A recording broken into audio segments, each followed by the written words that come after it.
هل لك سر عند الله بينك أنت وبين الله؟ هل لك صدقات تخفى لا يعلمها إلا الله؟ هل لك سر عند الله بينك أنت وبين الله؟ هل لك صدقات تخفى لا يعلمها إلا الله؟ بسم الله الرحمن الرحيم. السلام عليكم ورحمة الله وبركاته. الحمد لله رب العالمين، حمدا يوافي نعمه ويكافئ مزيده. يا ربنا لك الحمد كما ينبغي لجلال وجهك وعظيم سلطانك. رضيت بالله ربا وبالإسلام دينا وبمحمد نبيا ورسولا.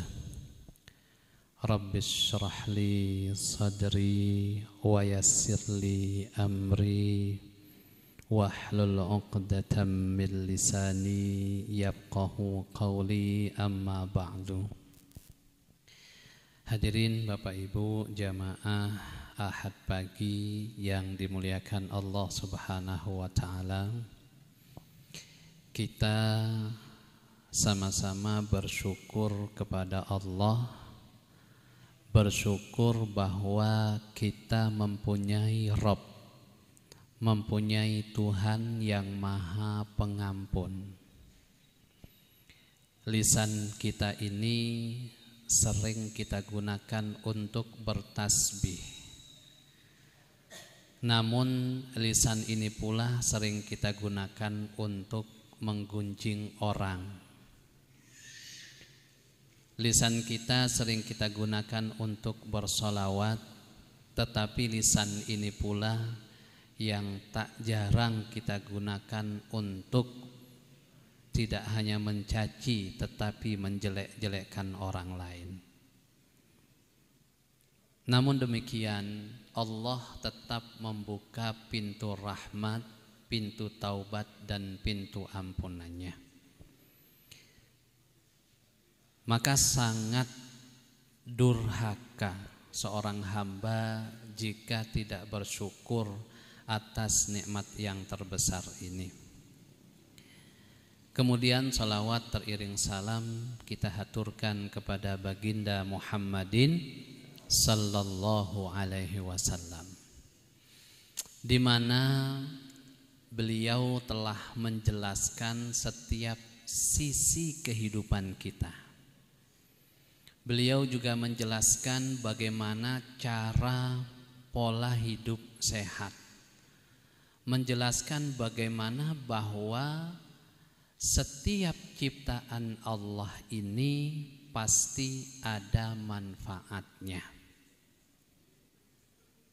Karena Allah itu ketika menciptakan Nabi Adam, Allah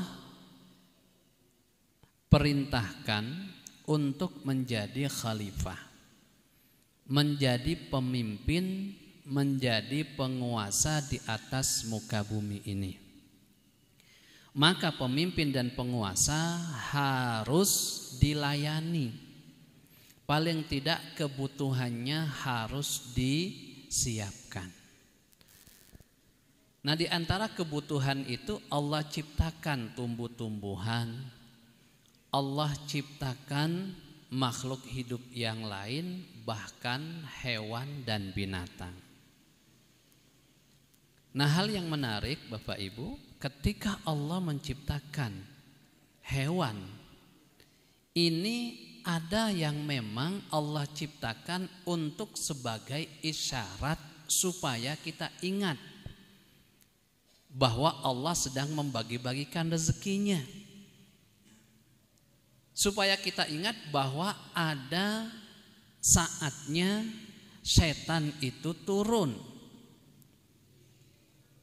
Oleh karenanya kita ingin mengupas sedikit tentang hewan sebelum nanti kita akan membahas tentang hewan kurban, supaya utuh pemahaman kita. Kenapa sih yang dikurbankan itu hanya hewan yang berkaki 4, hanya hewan yang diternak, tapi juga harus halal? Kan begitu. Yang pertama Bapak Ibu, dalam hadis Rasulullah SAW terkait dengan suara hewan, Rasul mengatakan dalam riwayat Bukhari dan Muslim, "Idza sami'tum nuhaqal hamiri fata'awwadhu billahi minasyaiton fa innaha ra'at syaitana." Dalam riwayat yang lain, kalau idza sami'tum nubahal kilabi, jika kalian mendengar rintihan himar, keledai, atau lolongan anjing, malam-malam anjing menggonggong, ya, biasanya ada beberapa kemungkinan: ngelihat maling, ngelihat orang yang tidak dikenal, atau ngelihat sesuatu yang tidak bisa dilihat oleh manusia. Maka kata Rasulullah, kalau kalian lihat atau dengar lolongan anjing, ringkihan suara keledai, maka mohonlah perlindungan kepada Allah. Lah kenapa? Karena ketika mereka melolong itu, mengeluarkan suaranya, sesungguhnya mereka sedang melihat setan. Ya. Kebayang nggak Bapak Ibu? Makhluk yang najis yang Allah ciptakan, itu manfaatnya diantaranya adalah sebagai isyarat bahwa mereka sedang melihat syaitan. Yang pertama.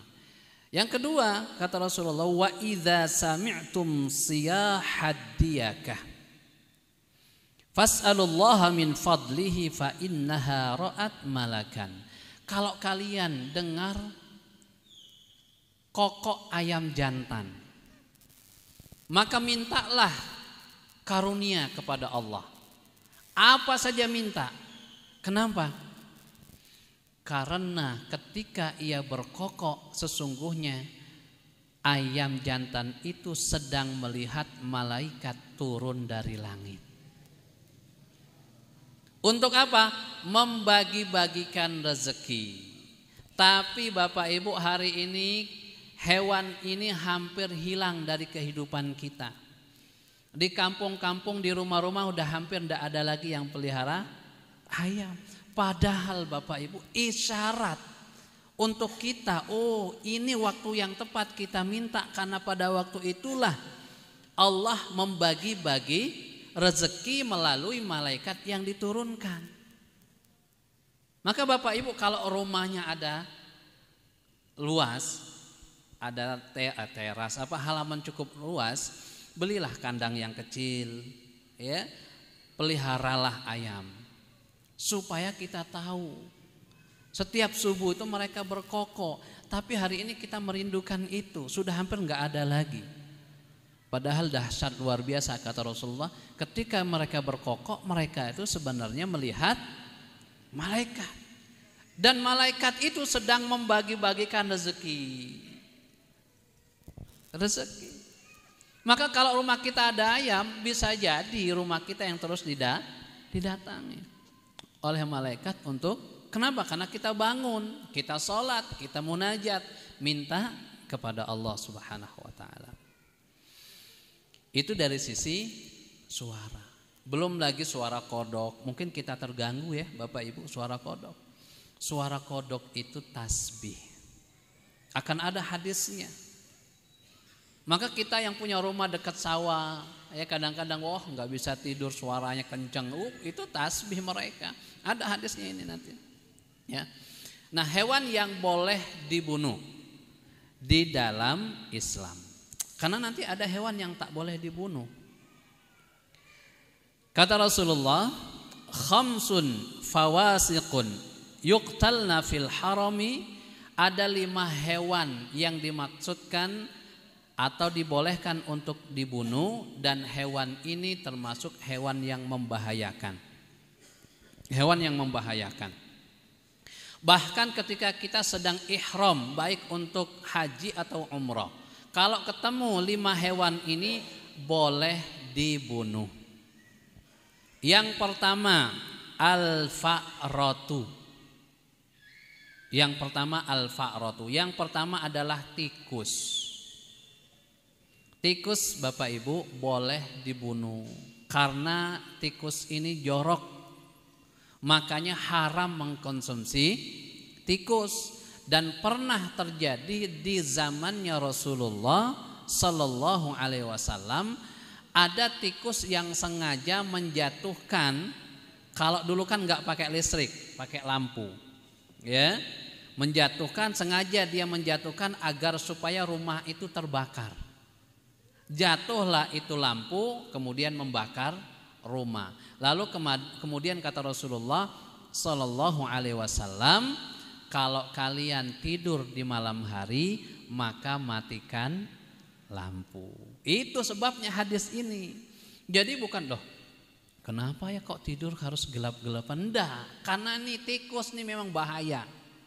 Ya, itu sebabnya. Yang pertama tikus. Yang kedua adalah al-aqrab. Al-aqrab ini adalah yang punya racun itu, Pak. Kalajengking ya. Kalajengking. Ini membahayakan. Kalau sudah kesengat itu susah sembuhnya. Kita pernah menyampaikan bagaimana sahabat meruqyah seorang pimpinan kaum yang disengat oleh kalajengking dengan diruqyah Al-Fatihah. Maka kalau diantara kita kena sengatan itu, obatnya diantaranya adalah diruqyah. Yang berikutnya wal hudayyah. Wal hudayyah. Burung Raja Wali. Di kita dijadikan kendaraan dalam film tuh ya, burung Raja Wali. Kenapa ini boleh dibunuh? Raja Wali sejenis agak besar dari elang.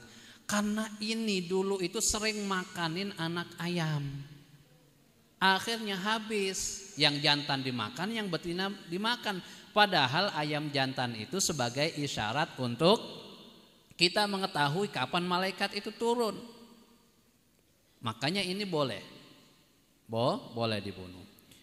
Wal ghurabu, burung gagak. Burung gagak juga boleh, tapi bukan semua burung gagak, enggak. Yang dadanya putih, punggungnya putih. Kalau yang hitam pekat itu, gagak hitam itu enggak harus dibunuh. Ya, ada jenis-jenisnya. Kemudian dan anjing liar atau anjing yang suka menggigit orang, ini boleh dibunuh. Boleh dibunuh. Ada lagi, kita boleh membunuh hewan yang sering ada di rumah kita, yaitu cicak. Saya agak heran di Jawa sini, saya pernah melihat anak-anak cicak itu dimainkan. Ya, dipegangin. Padahal itu bahaya. Ada banyak kuman, ada banyak penyakit yang makanya disuruh untuk dibunuh sama Rasulullah. Di samping membawa kuman, karena dulu ketika Nabi Ibrahim hendak dibakar, semua hewan itu ikut memadamkan apinya. Termasuk kodok, semua, termasuk semut. Bawa semut bisa enggak madamkan api? Enggak bisa. Tapi nih cicak malah niupin api supaya berkobar, supaya tambah besar. Ya. Di sini kita bisa mengambil pelajaran bahwa mungkin apa yang kita lakukan nanti ini mungkin tidak begitu memberikan pengaruh, tetapi kita sudah bisa mengetahui kita di pihak yang mana. Kita di pihak yang mana? Apalagi mohon maaf, sebentar lagi kita harus ada pemilihan presiden. Silakan jenengan bebas, tunjukkan kemana jenengan mau memilih siapa, tapi pastikan pemimpin itu nanti pemimpin yang mampu membantu dan menggerakkan dakwah kita. Ya. Nah, ada juga hadis Rasulullah SAW, man qatala wazaghan fi awwali darbatin kutibat lahu mi'atu hasanah wa fi tsaniyati duna dzalika wa fi tsalisati duna dzalika. Barang siapa yang bisa membunuh cicak dalam satu pukulan, maka dia akan mendapatkan 100 kebaikan. Ya. Jadi tidak apa-apa, Pak. Aisyah radhiyallahu taala anha, istri Rasulullah, itu punya cambuk khusus. Untuk apa? Untuk ngebunuh cicak. Kami waktu kecil dulu senang tuh. Ya, pakai kulit rambutan, kulit duku tuh pakai ini dimatiin sama kita, ya. Ternyata ada hadisnya begini. Kalau kita nggak bisa bunuh sekali, 2 kali, 3 kali, setiap berkali-kali itu setiap pula berkurang pahalanya. Gitu, ya. Nah, Bapak Ibu yang dirahmati Allah Subhanahu wa taala, ada beberapa hadis lagi. Setelah itu kita masuk ke tema kita dan jamaah sudah pada kumpul terkait dengan kurban nanti insyaallah. Jadi kalau ada pertanyaan, monggo kita selesaikan supaya kita keluar dari sini permasalahan terkait dengan hewan kurban sudah bisa kita selesaikan semua insyaallah, ya. Hewan yang tidak boleh dibunuh. Inna Nabiya sallallahu alaihi wasallam naha an qatli arba'in minad dawab. Ada 4 hewan yang tidak boleh dibunuh. Kalau tidak boleh dibunuh berarti tidak boleh dimakan. Yang pertama an-namlatu, semut. Nah, ini ibu-ibu nih suka beli apa? Kapur ajaib nih. Semut tidak boleh dibunuh. Kata Rasulullah di sini, tidak boleh bunuh semut. Ya, kapan kita boleh bunuh semut? Kalau sudah membahayakan, sudah terlalu banyak. Kalau tidak, enggak boleh. Sebagai penghormatan kepada semut, dan juga pernah seorang nabi dari Bani Israel bertanya kepada Allah, ya Allah, kan manusia ini kan ada yang soleh, ada yang ahli maksiat. Ada yang soleh, ada yang ahli maksiat. Tetapi karena kemaksiatan ini kemudian kau azab semua orang-orang yang ada di kampung itu, padahal ada orang yang soleh. Bahkan dalam hadis disebutkan mulailah azab itu dari orang yang soleh, baru kemudian orang yang ahli maksiat.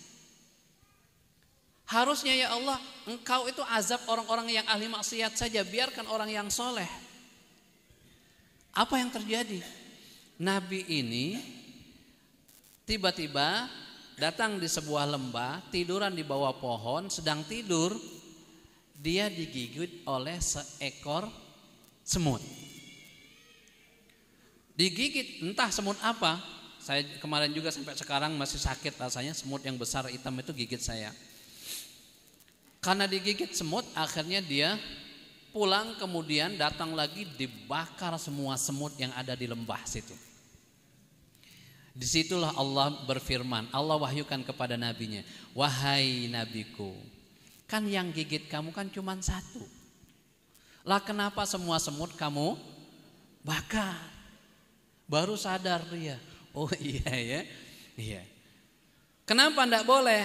Karena Allah mengatakan bahwa semut itu adalah makhluk yang Allah ciptakan yang selalu bertasbih. Jadi kita ini kalah sebenarnya sama hewan. Berapa sering sih kita bertasbih sehari semalam? Mereka lebih sering daripada kita.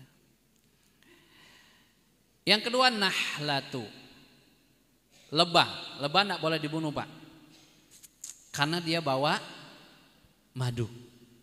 Dan lebah ini perumpamaan orang muslim. Orang muslim itu kata Rasulullah dalam hadis yang sahih seperti lebah. Lebah itu makan yang baik, hinggap di tempat yang baik, mengeluarkan yang baik. Muslim itu harusnya begitu, makannya baik, duduknya di majelis yang baik, mengeluarkan kata-kata yang baik. Makanya tidak boleh dibunuh. Dan suaranya juga tasbih.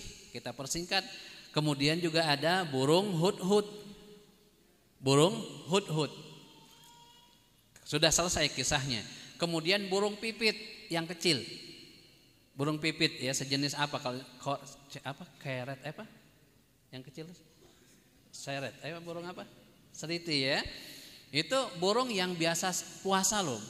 Mereka kalau bulan Ramadan, burung-burung ini makannya cuma sekali ketika matahari terbenam. Makanya dinamakan sawam oleh Nabi Sulaiman. Sawam, burung yang biasa senang berpuasa. Senang berpuasa. Nah ini tidak boleh dibunuh. Lalu kemudian ada katak juga. Tadi sudah kita sampaikan ya, kodok atau katak ini nggak boleh dibunuh. Ada seorang tabib, anna tabiban sa'alan nabi. Bertanya kepada Rasulullah, Rasul kalau misalkan nih ada yang bunuh kodok terus diolah dan dimasukkan campuran sebagai obat, boleh nggak? Kata Rasulullah, tidak boleh. Kodok jangan dibunuh. Makanya di sini ulama menyimpulkan haram mengkonsumsi ya. Jadi itu diantara hal-hal yang perlu kita ketahui. Banyak lagi permasalahan yang terkait dengan hewan ini. Terkait diantara yang diharamkan itu adalah kita pernah sampaikan jalalah. Hewan pemakan kotoran atau najis. Bapak Ibu yang sering makan ikan lele segera stop dulu sementara. Kenapa? Karena ikan lele itu banyak dikasih apa? Kotoran, dikasih ayam yang sudah jadi bangkai. Enggak boleh secara syariat. Kapan dibolehkan? Kalau sudah dikarantina selama 5 hari. Dikasih makan yang baik-baik, dikarantina baru boleh. Lah penjual misalkan, walaupun tidak semua. Ya banyak yang pelihara di dalam tempat-tempat kecil banyak. Maksudnya kalau di tempat umum tidak boleh. Maka insya Allah nanti silakan ditanyakan, kita ada diskusi setelah kajian ini. Karena pembahasan tentang fikih Idul Kurban atau kurban ini enggak terlalu panjang. Insya Allah kita persingkat, namun kita perbanyak di sesi diskusi saja. Bismillahirrahmanirrahim. Kurban disyariatkan pada tahun kedua Hijriyah.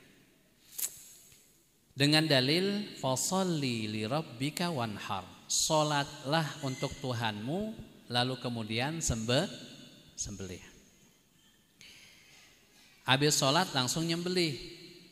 Sholat kita kapan Pak? Hari Rabu apa hari Kamis? Jenengan yang sholat Idul Fitrinya hari Jumat kemarin ada? Banyak. Berarti sholatnya nanti hari Rabu. Yang sholatnya hari Sabtu, sholatnya hari Kamis. Terus puasa Arafahnya kapan? Selasa. Orang wukuf kapan? Belum tahu. Kita puasa Arafah sunnahnya itu ikutin jamaah haji yang wukuf atau ikut tanggal?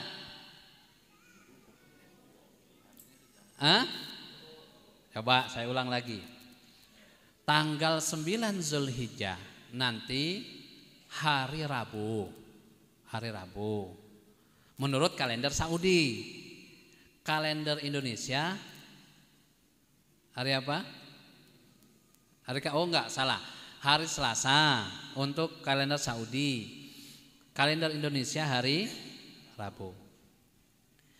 Berarti jamaah haji nanti wukuf di Saudi di Padang Arafah itu hari Selasa. Kita puasa Arafah kapan berarti? Hari Selasa. Kalau sudah puasa berarti besoknya Lebaran. Lah kalau yang puasa hari Kamis, puasanya berarti waktu gitu enggak? Iya. Bapak Ibu yang dirahmati Allah Subhanahu. Maka ini terkait nanti kalau ada yang kurban sapi, kan 7 orang. 2 mau sholat hari Rabu, 5 mau hari Kamis. Kapan nyembelihnya? Kan gitu. Betul ya? Lebih amannya hari Kamis ya. Habis sholat hari Kamis ya. Itu aman. Tapi kata yang dua, enggak. Aku Pokoknya maunya hari Rabu, orang saya sholat Rabu lah, kan repot. Kan begitu. Maka Bapak Ibu, jadi memang puasa Arafah itu terkait dengan waktu bukan tempat. Kalau tempat, maka kita puasanya ngikut orang wukuf di Arafah. Tapi waktu artinya tanggalnya. Tanggal 9 adalah waktu kita puasa sunnah untuk puasa Arafah. Maka kalau di Saudi sudah jatuh tanggal 9 hari Selasa, maka orang Saudi harus puasa Arafah sunnahnya bagi yang tidak berhaji. Tapi di Indonesia karena perbedaan terbit dan terbenamnya matahari, ternyata di Indonesia tanggal 9-nya adalah hari Rabu. Maka puasa itu terkait tanggal 9-nya, 9 Zulhijjah. Orang wukuf itu di tanggal 9 Zul, maka artinya boleh, silakan. Jenengan mau ngikut yang mana? Cuman jangan menyalahkan. Kan orang wukuf di sana kan. Nah, kita ngikutin kalender Hijriyah tanggal 9. Walaupun ada fatwa itu untuk urusan haji ngikut sana. Kenapa? Karena Saudi yang ngatur wukufnya. Begitu, ya. Baik. Fasalli li rabbika wanhar. Dengan hadis Rasulullah SAW, dhahan Nabi sallallahu alaihi wasallam bikabsyaini amlahaini aqranaini. Nabi pernah berkurban dengan domba, 2 ekor domba yang berwarna putih yang tanduknya sudah keluar. Ini menandakan bahwa disyariatkannya kurban. Sekarang hukum kurban, hukumnya itu ada 3. 1 menurut jumhur al-ulama Imam Malik, Imam Syafi'i, Imam Ahmad bin Hambali, bahwa kurban itu sunnah muakkadah, sunnah yang dikuatkan. Sunnah yang dikuatkan. Karena hadisnya idza dakhalat al-ashru wa arada ahadukum. Ada kalimat aroda, ingin berkurban. Artinya ini menunjukkan kesunahan. Kesunahan. Yang kedua, hukumnya wajib. Wajib. Menurut Imam Abu Hanifah. Wajib. Dalilnya, man kana lahu sa'atun walam yudhahi fala yaqrabanna musallana. Barang siapa yang mampu terus tidak mau berkurban, jangan dekat-dekat musola kami, kata Nabi. Makanya haji, umroh dan kurban itu bukan standarnya kaya, tetapi mampu. Jenengan punya tetangga orang kaya? Punya. Setiap tahun kurban? Belum tentu. Ada orang biasa-biasa saja tapi setiap tahun karena yang mampu itu tidak harus kaya. Makanya sebagian ulama ketika ditanya, kalau saya kurban tapi saya belinya cicilan, ngutang dulu terus dicicil, boleh enggak? Ulama itu mengatakan boleh, silakan. Selama kamu mampu dan yakin untuk bisa melunasi dengan tidak menzalimi keluargamu. Kan begitu. Mampu bukankah kaya. Jadi wajib bagi yang mampu, ya. Bukan orang kaya. Jadi kaya-kayaan itu bukan dengan, tetapi kalau kita ingin dikatakan kaya, datang ke rumah orang tua, bawa kambing, bawa sapi, Bu, ini kurban biar atas nama ibu, nih ambil sapinya. Itu baru orang kaya, ya. Itu baru orang kaya. Yang kedua itu, nah, yang satu dan yang kedua ini boleh bagi yang berkurban untuk memakan dagingnya, boleh, ya, boleh. Adapun yang ketiga hukumnya wajib kalau dia bernazar. Saya kalau anak saya lulus masuk pesantren, saya kurban tahun ini. Itu kan nazar. hukumnya wajib. Dan dia tidak boleh makan daging dari hewan tersebut walaupun secuil. Karena itu nazar. Itu bedanya. Itu bedanya.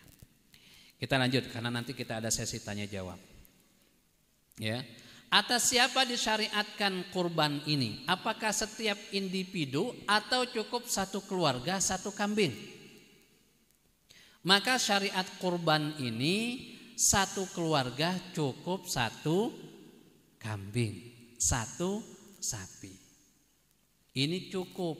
Tapi afdolnya kalau mampu setiap orang, anak kan ada 7 orang keluarga saya, 1 orang tak nyembelih kambing, berarti ada 7. Bagus. Tapi kalau tak mampu untuk menghadirkan setiap anggota keluarga dengan hewan kurban, cukup 1 hewan kurban 1 keluar. Landasan hukumnya apa? Hadis Rasulullah. Wa qala 'inda dzabhihi. Rasul ketika mau motong hewan kurbannya, Rasul mengatakan, Bismillahi Allahumma taqabbal min Muhammad wa ali Muhammad wa ummati Muhammad. 1 ekor hewan. Ya Allah, terimalah kurban ini dari Muhammad, beliau, dan keluarga Muhammad. Rasulullah itu kan istrinya banyak. Rasulullah enggak bilang ini kurban buat istriku, tahun depan istri kedua. Enggak, langsung. Semua keluarga dapat pahalanya. Makanya yang jadi tukang sembelih, amanahnya adalah mendengarkan. Kalau ada orang menyerahkan, Pak ini kambing saya, tolong sembelihnya atas nama saya dan keluarga. Sebutkan, karena Nabi ketika nyembelih itu menyebutkan. Maka ulama menyebutkan ada 2 niat yang perlu dilafazkan. Yang pertama adalah ketika kita ihram haji atau umrah, Bismillahi labbaik Allahumma umratan, dilafazkan. Labbaik Allahumma hajjan, dilafazkan. Yang kedua niatnya dilafazkan itu ketika nyembelih hewan korban. Jadi yang biasa nyembelih tanya dulu atas nama pribadi atau atas nama keluarga. Oh, atas pribadi dan keluarga. Bismillahi, ya Allah terimalah kurban ini dari Dimyati dan keluarganya. Semua dapat pahalanya. Ya. Nah, begini, ya. Lalu kemudian wa min ummati Muhammad. Ternyata tidak hanya keluarga yang disebutkan Nabi, tetapi umat Nabi Muhammad seluruhnya yang masih hidup dan yang telah mati. Jadi kalau bapak-bapak yang sampai hari ini belum sempat kurban karena kurang mampu secara ekonomi, jangan khawatir. Rasulullah pernah berkurban atas nama umatnya. Betapa baiknya Rasulullah sallallahu alaihi wasallam. Ya. Kita lanjutkan. Hewan apa saja? Hewan apa saja? Kita jelaskan kaidahnya. Hewan ternak jelas, berkaki 4 dan halal. Karena ada yang ternak babi, kakinya 4, boleh nggak dikurbankan? Nggak boleh karena nggak halal. Ya. Jadi 1 kambing, kemudian domba, sapi, kerbau, kemudian onta. Boleh. Yang lainnya enggak boleh. Ayam Ustadz, walaupun banyak ayamnya sak kandang enggak boleh. Iya, ikan Ustadz, enggak boleh. Yang boleh hanya yang demikian. Usianya sekarang, usianya berapa? Kalau kambing biasa atau domba itu usianya 6 bulan. 6 bulan. Kalau kambing Jawa 1 tahun. Kenapa dipatok usia? Jadi jangan hanya fokus pada gemuk dan kurusnya, tidak. Karena usia ini juga menentukan sah dan tidaknya. Kecuali kalau kita cari nggak ketemu-ketemu. Ya Allah Ustadz, susah nyarinya kambing dan sapi yang usia sesuai dengan syariat. Kalau sudah nggak ketemu baru boleh, tapi yang penting gemuk. Nyari yang jantan mahal-mahal Ustadz, uang kita nggak cukup, adanya betina juga nggak masalah. Yang penting gemuk, tetapi yang didahulukan yang jantan. Kambing Jawa 1 tahun, sapi usianya 2 tahun, onta usianya 5 tahun. Jadi ini dari sisi usia. Sekarang kalau hewan itu ada cacatnya, gimana caranya? Boleh enggak kita kurbankan? Kata Rasulullah SAW, arba'un la tajuzu fil adhahi. Ada 4 penyakit yang tak boleh terdapat pada hewan kurban. Al-aura'u bayyinu auruha, wal maridu bayyinu maraduha, wal alja'u bayyinun zala'uha, wal kasiru. Wa 'inda Tirmizi al-ajfa. 1, rusak sebelah matanya. Beli hewan gemuk, luar biasa, bersih pula, tapi matanya sipit sebelah, enggak boleh. Buta, enggak boleh. Ustadz, kami kan belinya sehat walafiat, dibawa sama mobil, pas mau turun matanya kena paku, buta, boleh enggak? Enggak boleh, karena sudah buta. Pas turun patah kakinya, boleh enggak? Enggak boleh. Ya. Yang kedua, sakit. Jelas sakitnya, kelihatan hewan itu kalau sakit. Ya, sakit. Yang ketiga, pincang sebelah kakinya. Pincang sebelah. Yang keempat, terlalu kurus. Karena nanti enggak ada sumsumnya. Kan begitu? Enggak ada sumsumnya. Baik, hal-hal yang disunnahkan. 1, ini bagi yang menyembelih, membaca bismillah. 2, bertakbir. Bismillahi Allahu akbar. 3, bersolawat. Allahumma salli ala Muhammadin wa ala ali Muhammad. Yang keempat, berdoa tadi. Syukur-syukur kalau yang motongnya hafal dengan bahasa Arab. Taqabbal min fulan wa ahlihi. Atau bahasa Indonesia, bahasa Jawa juga boleh. Ya Allah, berarti kalau sapi 7 kali itu nyebutkannya, yang nyembelih. Dari bapak fulan dan keluarga, bapak fulan dan keluarga, bapak fulan dan keluarga. Selesai, sembelih. Ya, sembelih. Nah, hal yang dimakruhkan. 1, ngasah pisau di depan hewan kurban. Udah kumpul semua sapinya, sengaja ngeliatin pisau goloknya diasah depan sapi. Makruh, enggak boleh. Enggak boleh. Ya. Ngasahnya di rumah. Yang kedua, saat menyembelih hewan yang lainnya ngelihat. Itu juga makruh, makanya harus ditutup, dipasang satir, dijauhkan tempat sembelihnya, biar enggak dilihat sama hewan yang lainnya. Kemudian juga enggak boleh menyakiti. Ini sering kita lihat, karena sudah kesulitan merobohkan, dipukul, ditusuk-tusuk pakai pisau, enggak boleh. Ya, enggak boleh. Lalu kemudian hal-hal yang dilarang bagi yang berkurban. Idza ra'aitum hilala dzilhijjah wa arada ahadukum an yudhhiya falyumsik an sya'rihi wa azfarihi. Tidak boleh potong kuku, tidak boleh potong rambut. Sampai kapan? Sampai hewan kurbannya disembelih. Baik. Cara memotongnya, waktunya jelas. Waktunya setelah sholat. Makanya tadi kalau antara yang kurban itu ada yang hari Rabu, ada yang hari Kamis, ambil amannya motongnya hari Kamis. Dah, ya, hari Kamis. Waktunya. Posisinya sudah kita nggak bahas, membaca bismillah sudah. Nah, sekarang terkait dengan kulit sudah kita paham juga. kulit tidak boleh dijual oleh yang berkurban. Dan tidak boleh dijadikan bayaran.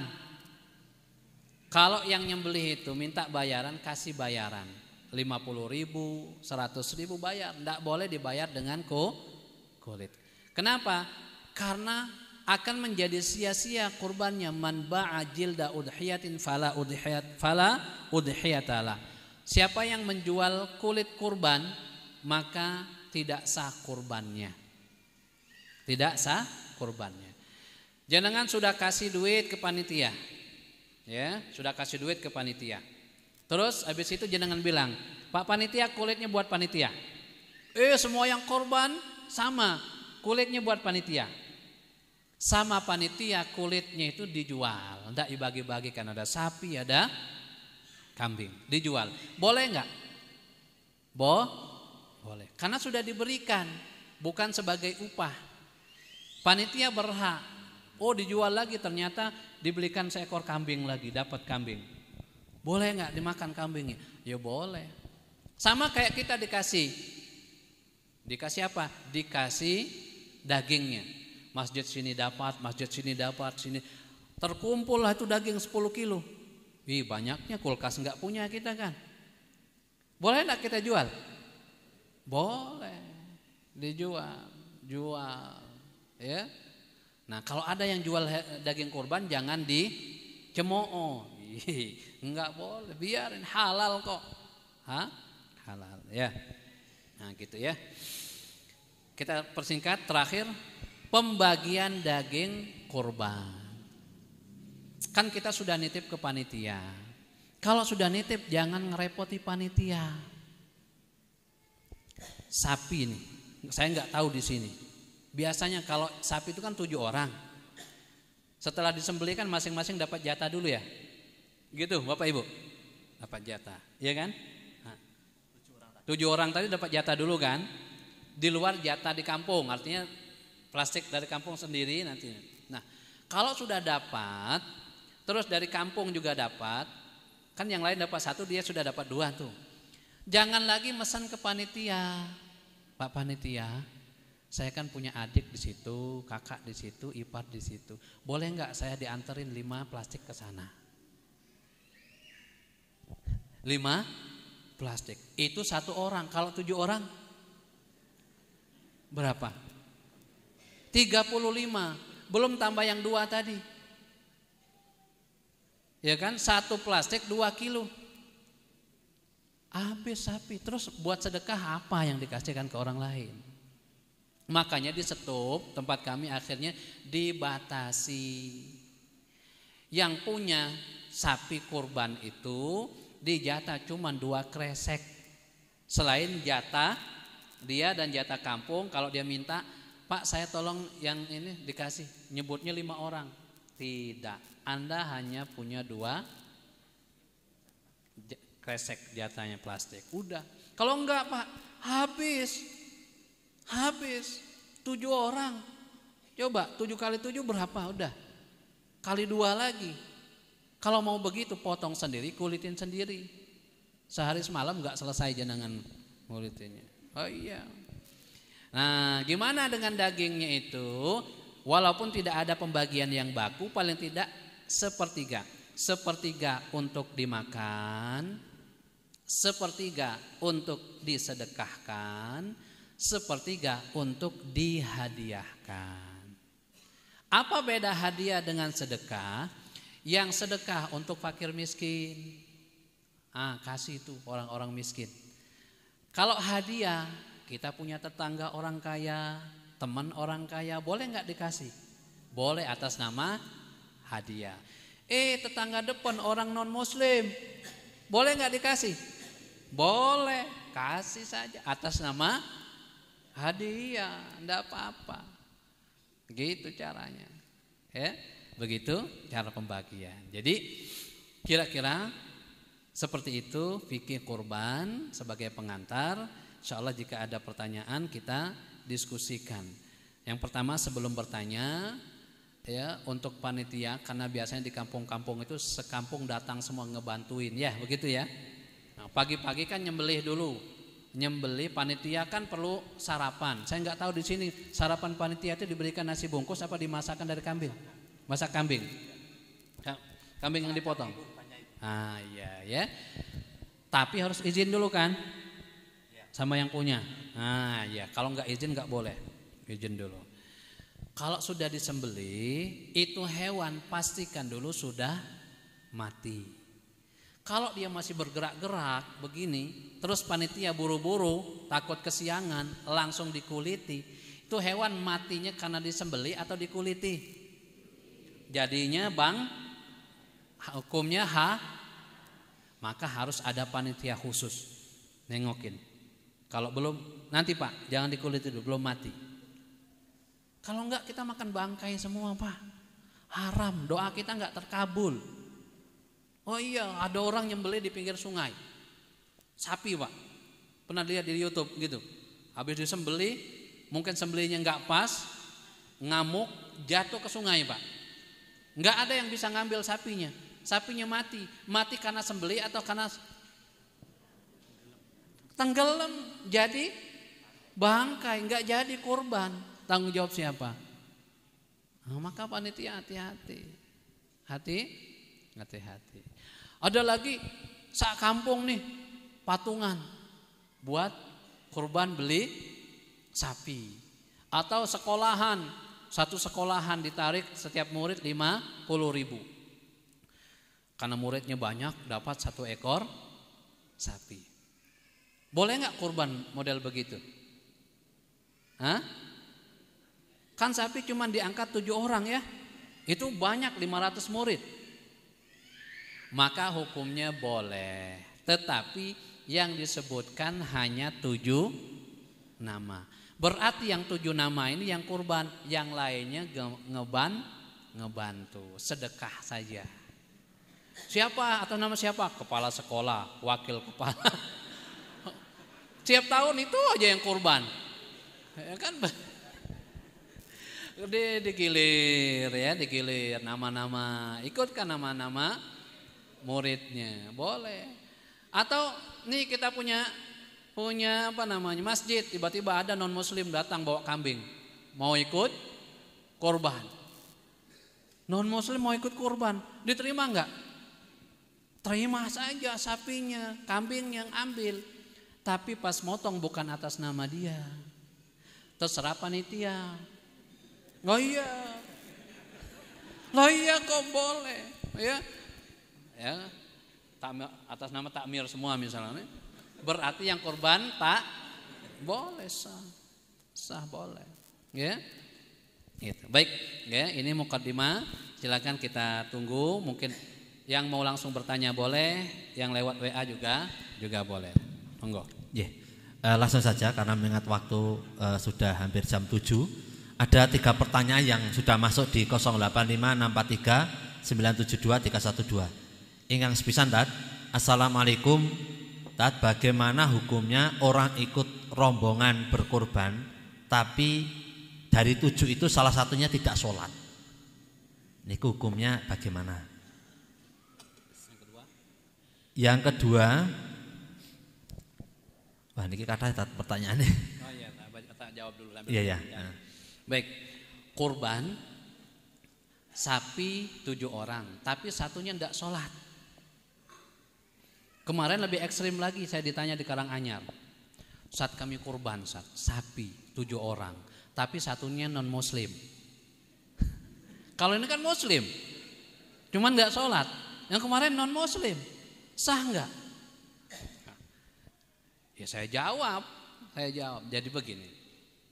Kalau kasus yang ditanyakan di daerah Karanganyar sana, yang satunya non muslim, sah nggak sapi kurbannya? Tetap sah. Berarti yang kurban itu cuma 6 orang. Terus non muslim nggak dapat apa-apa, namanya nggak disebutkan. Terus duit dia cuma ngebantu. Makanya 7 orang itu bukan harus rata Bapak Ibu. Kalau jenengan mampu 5 orang, angkat 5 orang. 2 orang. Baru ada 6 nih. Waduh, uangnya kurang nih. kurang 3 juta. Jenengan mampu, jenengan yang nambah, dah aku nggak harus cari orang lain, boleh.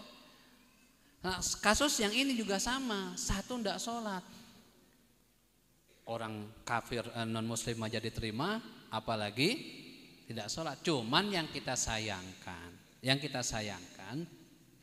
dan harus kita yakinkan supaya kita tidak termasuk dalam hadis Rasulullah, man kaffara mu'minan faqad kafara, atau man kafara musliman faqad kafar. Barang siapa yang mengkafirkan orang muslim atau orang mukmin, maka dia telah kafir. Kekafiran itu kembali ke dirinya. Maksudnya bagaimana? Kalau orang yang dikafirkan itu bukan orang kafir, artinya dia tidak kafir, maka ucapan itu balik ke dirinya. Tanya dulu, Bapak jenengan ndak sholat, itu jenengan males atau jenengan berkeyakinan bahwa sholat itu tidak wajib? Kalau dia bilang sholat tidak wajib, kafir. Kalau dia bilang wajib, cuman saya ndak punya waktu, sibuk di pasar, di sawah, berarti tapi fasik. Kalau kita baca tulisan itu, azab bagi orang yang tak sholat, Pak, lebih dari 15 di dunia, ketika sakaratul maut, ketika masuk kubur, ketika di akhirat, na'udzubillah, Pak, azabnya itu nggak bisa kebayang oleh kita. Ya, nanti dalam kubur saja itu ada ular besar, ya, akan melilit dirinya sampai tulang belulangnya ini patah. Sampai kapan? Sampai akhirat. Nggak main-main, ya, nggak main-main. Masih ada pertanyaan? Monggo, jelas sudah ya?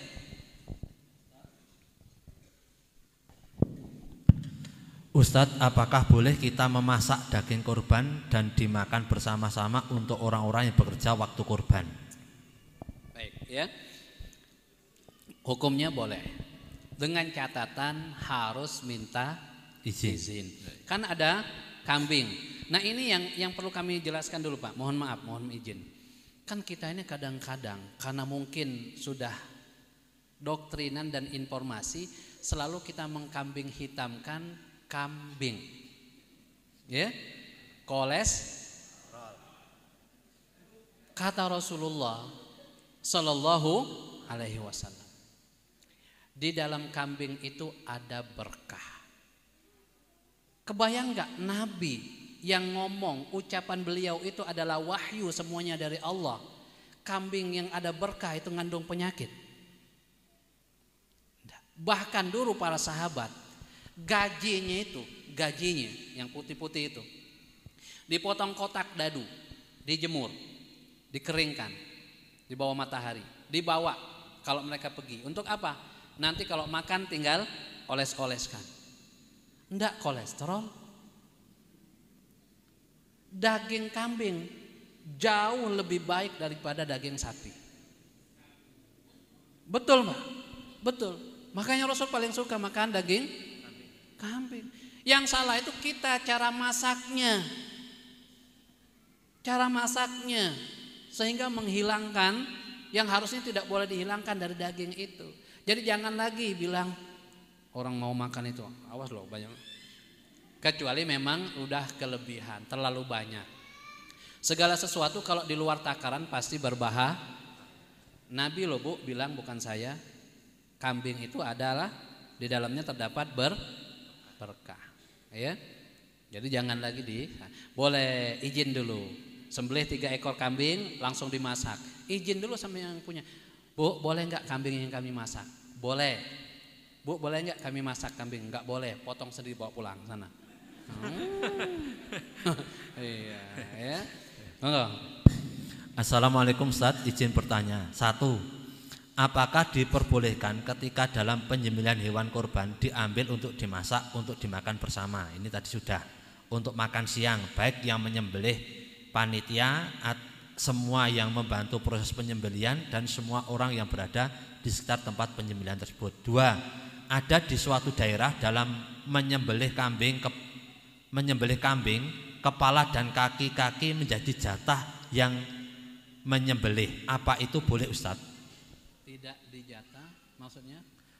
kepala dan kaki-kakinya itu untuk jatah yang menyembelih. Baik. Ini yang perlu kami tegaskan, ya. Di kampung-kampung memang mayoritas yang nyembelih nggak dapat bayaran, ya kan? Kalau di Karanganyar satu sapi 600.000. Bukan cuma nyembelih, sama ngulitin sama. Iya, kalau cuma 500 enak banget dia kan? Enggak. Jadi dia bawa orang 5, orang 6, satu nyembelih, yang lainnya ngulitin, terus sama potong-potong. Nah, itu 500 sampai 600. Kalau di kampung ini tugas yang berkurban. Tanya langsung, Pak, jenengan bayarannya berapa? Ah, terlalu aib Ustaz nanya di kampung, kan begitu, ya. Kalau enggak mau ditanya, tolong ditegaskan. Kepala, kaki, kulit atau bagian apapun itu dari hewan kurban, jika diminta oleh yang menyembelih dan mintanya itu atas dasar apa kita tidak tahu, itu jangan diberikan. Misalkan saya tidak usah dibayar, cukup saya minta kepala dan, artinya itu bayarannya kepala dan, maka hewan kurbannya tidak sah. Begitu. Kecuali memang sudah dipotong, ya kan? Terus yang punya kambing tadi, yang punya sapi, Pak ini enggak apa-apa buat Bapak. Beda loh, akadnya beda. Kan yang enggak boleh itu kan kita gunakan bagian apapun dari hewan sebagai bayaran. Jantungnya, jeroannya enggak boleh. Ya, maka kalau mau itu diberlakukan tanya dulu. Ya, tanya dulu. Jadi jangan terserah panitia, enggak boleh. Dah, ini untuk panitia, ini untuk Bapak, terserah. Terserah. Begitu. Monggo. Lanjut. Assalamualaikum. Ikut bertanya Ustaz, bagaimana hukum hewan kurban yang sanglir, biji testis hanya satu, apa bisa untuk kurban? Ya. Ini termasuk bagian yang dicacatkan. Ya, bagian yang dicacatkan. Carilah dulu yang sempurna. Yang sempurna. Ya, mata termasuk itu juga. Tapi kalau ada bolongan antingan, Ustadz, bekas antingan di kupingnya, enggak apa-apa. Ya, enggak apa-apa. Maka cari yang terbaik. Kita ini kan mau kurban. Kurban itu kan untuk Allah. Makanya kalau orang sudah biasa, saya pernah sampaikan di sini juga. Ada seorang ulama yang dia senang kalau dikasih daging kurban. Bukan harap, enggak. Beli dia 1 ekor sapi mampu. Tapi rasanya beda katanya. Bedanya apa? Antara beli di pasar sama dikasih gratisan, bukan gratisan, dikasih kurban. Karena yang dipotong untuk kurban itu jelas dari orang yang bertakwa di hari yang terbaik. Kata Rasulullah, tidak ada amalan yang paling baik setelah sholat Idul Adha kecuali menyembelih, dan diperuntukkan untuk Allah. Maka dagingnya menjadi daging yang paling enak. Kebayang gak? Nyembelih belum darahnya jatuh ke tanah, itu sudah sampai kepada Allah, dosanya sudah diampuni. Makanya kalau ada yang ngasih daging kurban, jangan ditolak. Walaupun kambing jenengan gak suka, ambil saja. Berkah insya Allah. Ya, enggak. Terakhir kelihatannya ini Avantat, ini tadi sudah ini diperjelas. Bila kurban 1 domba bisa diniatkan untuk 1 keluarga, bagaimana dengan yang rombongan sapi 7 orang dan setiap orang meniatkan untuk 1 keluarganya juga? Iya. Boleh. Makanya kan ada yang bertanya, mana yang lebih afdol antara 1 ekor kambing dengan 1 ekor sapi tapi bertujuh? Mana yang afdol? Di sini ulama berbeda pendapat. Mereka mengatakan yang afdol adalah kurban sendirian. Kalau mau sapi sendirian. Ya. Nanti kalau sapinya bertujuh, kata Gus Baha, kalau saya masuk surga duluan, kan nanti naik sapi katanya. Yang 6 belum, mampir dulu ke sono. Masa saya harus nunggu yang 6 orang? Makanya kata beliau, saya kalau kurban selalu sendirian. Domba, kambing, kalau nggak sapi. Saya nggak mau nunggu-nunggu yang lain, ngapain? Ya kan? Udah gitu nggak tahu yang lain duitnya dari mana. Kalau saya sendirian kan aman. Begitu logika beliau. Kan yang lain ulama mengatakan yang afdol adalah yang dagingnya paling banyak. Yang dagingnya paling banyak. Sapi gemuk, afdol. Kambing kurus, apa yang mau dimakan? Gitu ya. Jadi yang paling banyak. Sama juga, tolonglah yang dianggap kaya di kampungnya itu ya, kalau bisa dipikirkan setiap tahun itu berkorban untuk, dan mungkin tidak di kampung kita, datangi. Ada yang kampung Pak, usia kampung itu sudah puluhan tahun Pak, bahkan sudah berapa generasi Pak, baru dilaksanakan 1-2 kali kurban Pak. Kebayang nggak? Ya, jadi syiar Idul Adha itu nggak ada di sana. Di sini kelebihan. Boleh nggak dikeluarkan? Boleh. Kirim ke sana atau sembelih di sana, dagingnya kirim ke sana, boleh. Nggak masalah. Ya, nggak masalah. Gitu ya. Ini ada yang masuk lagi Tad. Monggo. Assalamualaikum Ustaz. Bagi pengurus uang tabungan patungan, apa boleh Tad dapat jatah lagi selain jatah kampung? Mati yang ngurusi tabungan. Iya, begini. Ya. Jadi ada tabungan untuk kurban. Tabungan apa arisan itu? Tabungan ya. Sudah dapat jatah kampung. Sebagai ucapan terima kasih dikasih lagi jatah dari yang lain, ya kan? Itu boleh saja, sah-sah saja dan tidak ada larangan. Tidak ada larangan. Dan dalam sistem pembagian daging kurban itu diutamakan dulu di mana hewan itu disembelih. Kan kita biasanya tiap tahun masuk proposal, betul Pak? Proposal sampai ada 5, 10, paling banyak berapa Pak masjidnya pernah kedapatan proposal kurban? Sekitar gitu. 10? Iya ada kadang. Kebayang nggak? Ada 10 proposal masuk minta daging. Iya. Kalau setiap proposal dikasih 5 plastik Pak, berarti 50. Lah orang kampung mau makan apa? Kan begitu. Idealnya, bagusnya itu daging itu untuk masyarakat setempat dulu. Semua sudah dapat rata, semua sudah, sisanya baru keluar. Ya. Oh, berarti gimana cara ngasihnya? Ya kasih 1 plastik. Mereka kan nggak cuma di masjid kita. Sekarang Anyar ini dikasih proposal. Kalau sekarang Anyar ada sekian puluh masjid, berarti mereka sudah dapat dari proposal itu. Jadi yang diutamakan adalah kalau ngasih penanggung jawab tadi boleh, tapi jangan sampai 7 orang yang kurban jadinya 7 plastik dia. Enggak, sudah tambahannya 1 plastik lagi. Boleh, tidak masalah. Ini terakhir mungkin karena sudah siang. Assalamualaikum, izin bertanya, panitia dapat kulit kemudian dijual dan dimasukkan uang kas masjid atau uang tersebut dikembalikan kepada yang berkorban.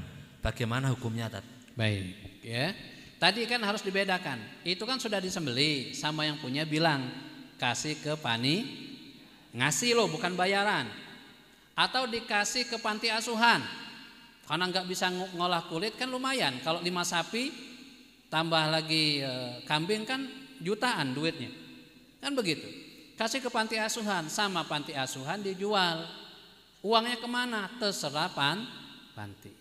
Panitia juga sama, kalau itu memang statusnya diberi, dikasih bukan sebagai bayaran, maka panitia jual tuh kulit, terus dikasihkan ke masjid, terserah panitia. Mau masuk kas masjid, mau masuk apa, tapi jangan dikembalikan ke yang kurban. Ya kalau yang kurban nerima lagi ya keterlaluan namanya.